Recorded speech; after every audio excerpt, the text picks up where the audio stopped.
Without a doubt, porn has made it trendy to squirt. In fact, the way that it's depicted on screen kind of creates this expectation of women. I feel like men almost come to expect a woman to be able to squirt. It's like a prize to them. It's this sense of achievement, accomplishment. If they can make their woman squirt, they have arrived.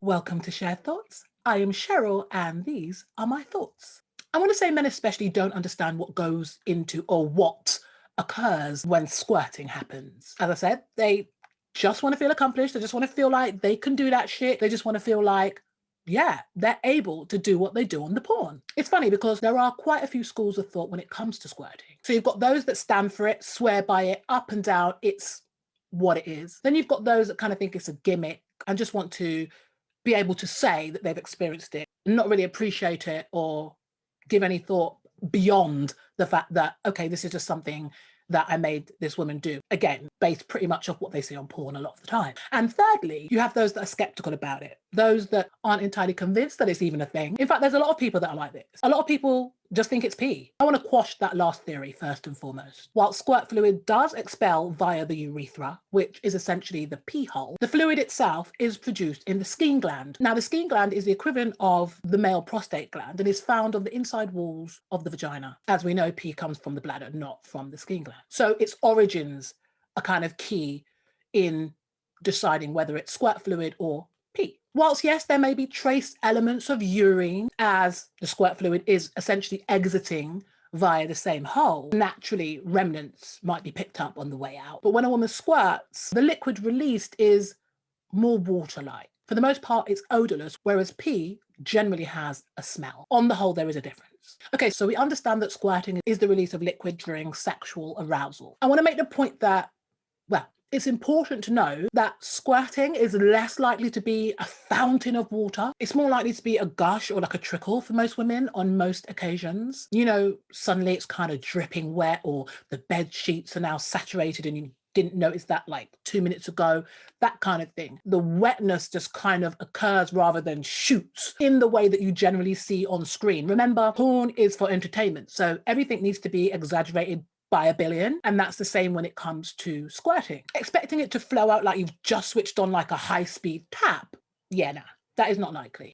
I'm not saying it's impossible, I'm just saying it's not likely, and it's definitely not something that's going to happen every single time. And whilst, yeah, there are women that can take it there, most don't. That's the truth. This is probably a good time to differentiate between two terms that are often used interchangeably, and that's female ejaculation and squirting. So ejaculation basically refers to the release of small amounts of fluid during sex and can be either watery or milky. Like quite often it's more of a milky kind of, yeah, what you would call female cum. Yeah, sticky and, you know, yeah, milky. That's probably the best description for it. While squirting is basically what it says on the packet. It's generally like water, just watery. In order for a woman to squirt, she has to be so aroused. Like, not just a little bit, I mean, hugely. Arousal is everything. Just putting aside the fact that arousal is connected directly to pleasure and satisfaction. If you want to bring out that water, arousal is definitely where it's at. That's the key. There are many ways to arouse a woman, and the practice of Kunyaza hones in on that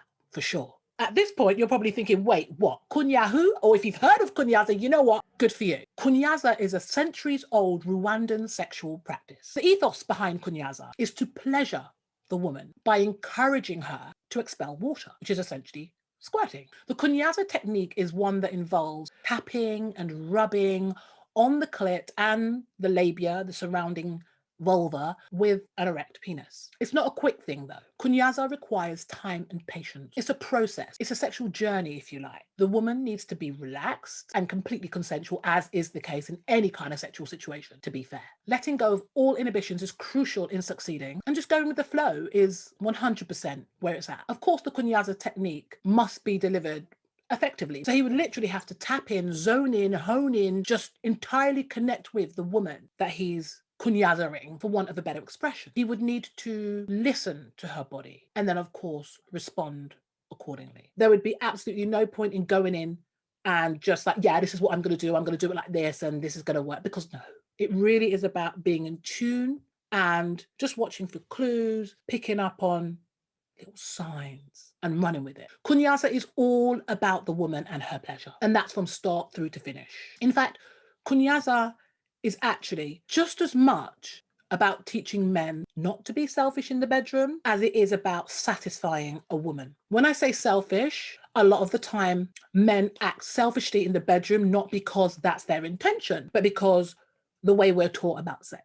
I've said this a billion times. Sex education in school, it's based on procreation. So essentially what we're taught is about encouraging the man to be able to be excited and stimulated enough in order for him to ejaculate, which in turn will make the woman pregnant and ultimately create another life. That's essentially the kind of basis for sex education, procreation. Pleasure is not really a thing, or it definitely wasn't when I was in school anyway. When I say a man acts selfishly in the bedroom, not because he's thinking, yeah, I'm just going to go in and get mine, maybe he doesn't know any other way. So the Kunyaza technique kind of allows the man to take a step back from himself and really understand what it is a woman is experiencing and how she's arriving at this pleasure destination. Kunyaza sounds like the answer to the orgasm gap that exists hugely in heterosexual relationships. We know there is an orgasm gap. We know heterosexual women are not having as many orgasms as the men or lesbians or bisexual women. Even women that masturbate generally have more orgasms than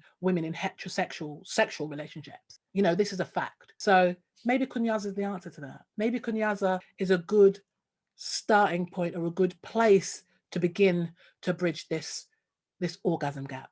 Wouldn't you agree?